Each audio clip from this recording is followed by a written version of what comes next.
grazie al sacrificio di uomini e di donne che per davvero hanno dato la vita per la legalità, anche per quel piano più alto della legalità che è la giustizia.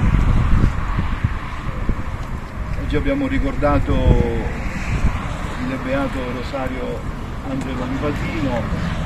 Diceva il Vescovo che sia sempre 21 settembre per non dimenticare.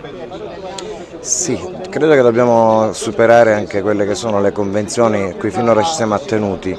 La convenzione è quella appunto di fare memoria un po' per muoverci più che altro, per, come diciamo noi in Sicilia, per annacarci.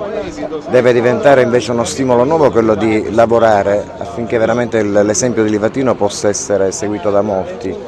Non diciamo da tutti, sarebbe bellissimo, ma almeno da molti, e possa diventare veramente un punto di riferimento per la giustizia e la legalità.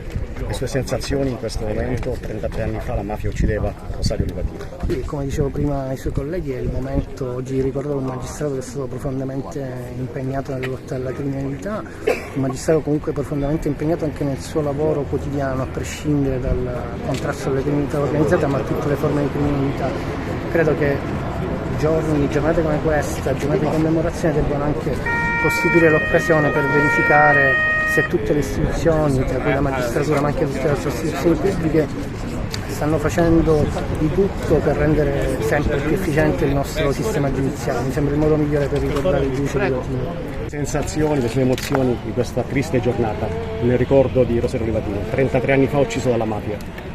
Beh, è un grande onore per noi del Consiglio Superiore essere qui così numerosi con tutti i consiglieri per ricordare una figura straordinaria di persona che si è sacrificata per il Paese e che è entrato nella storia per la sua grande dedizione. L'impegno del CONALP è stato importante.